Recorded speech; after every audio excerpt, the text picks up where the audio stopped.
Bharatiya Janata party द्वारा 15 साल से चलाई जा रही दिल्ली नगर निगम की अलग अलग भ्रष्टाचारों की गाथा आपको हर प्रेस वार्ता में बताते हैं। आज एक और बड़े भ्रष्टाचार की सबूतों के साथ ये प्रेस वार्ता कर रहे हैं।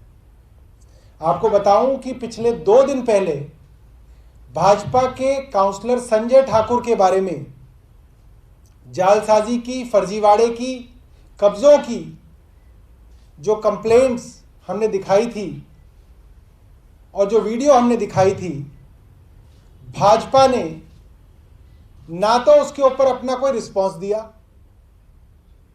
पत्रकारों ने जब आदेश गुप्ता से रिस्पॉन्स मांगा तो उन्होंने रिस्पॉन्स नहीं दिया और अभी तक संजय ठाकुर के ऊपर भाजपा ने कोई कार्रवाई भी नहीं की है।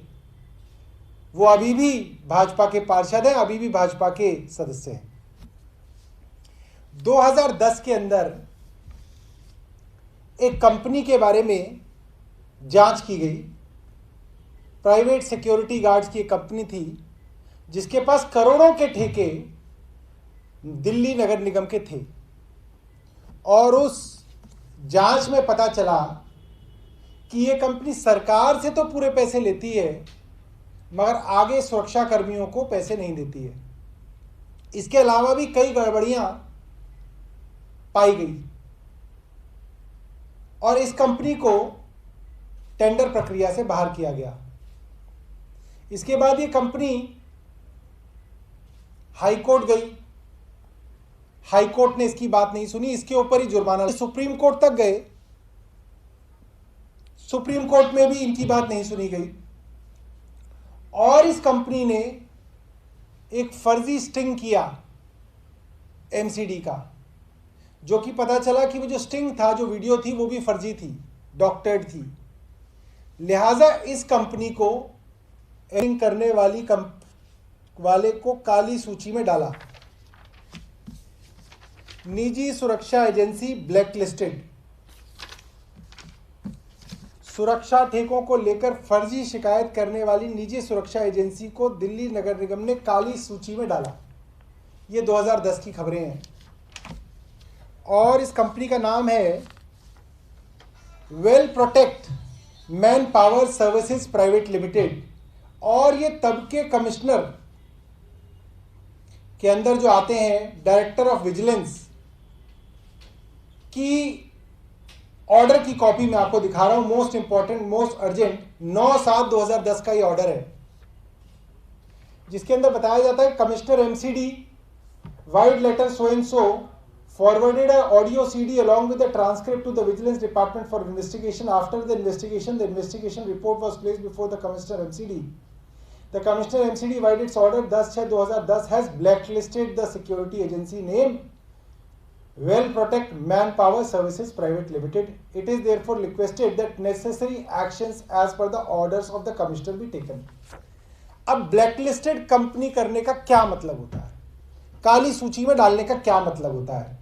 इसका मतलब यह होता है कि इस कंपनी को ना सिर्फ दिल्ली नगर निगम में बल्कि पूरे देश में किसी भी सरकारी संस्था के अंदर कोई काम नहीं मिलेगा। यह कंपनी इतनी घटिया है, इतनी नालायक है, इतनी बेकार है, इसकी क्रेडिबिलिटी इतनी खत्म है कि इसको काम नहीं दिया जा सकता।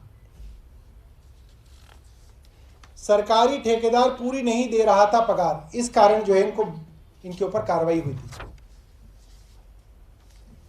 आज मैं आपके सामने खुलासा करने जा रहा हूं कि उसी नगर निगम ने,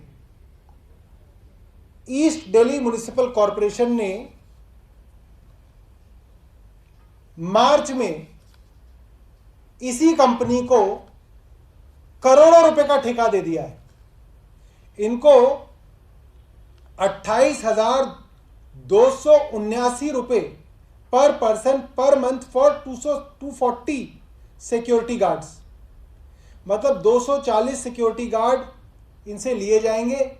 हर महीने हर व्यक्ति की पगार 28,279 रुपए और सिक्योरिटी सुपरवाइजर के रूप में 30,874 रुपए प्रति पर्सन प्रति माह की तरफ से 19 लोग लिए जाएंगे, जो करीब करीब 75 लाख रुपए महीना बनता है, और अगर आप साल का ले लें तो 1 करोड़ रुपया बनता है।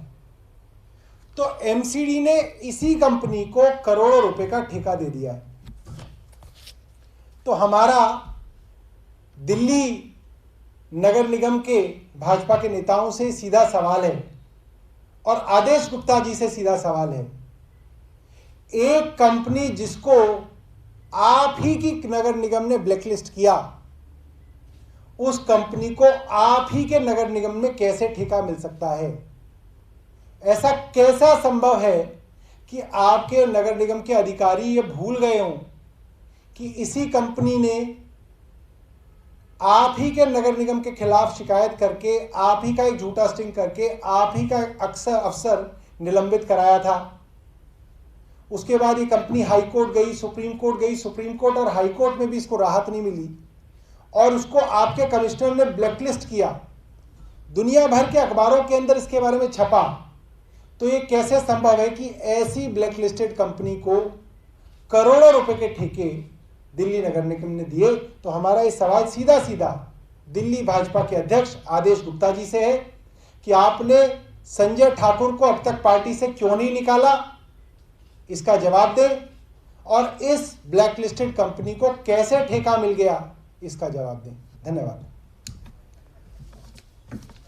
ये जो कागज आपको दे रहे हैं ये हम व्हाट्सएप पे डाल देंगे, तो आप इनको यूज कर सकते हैं।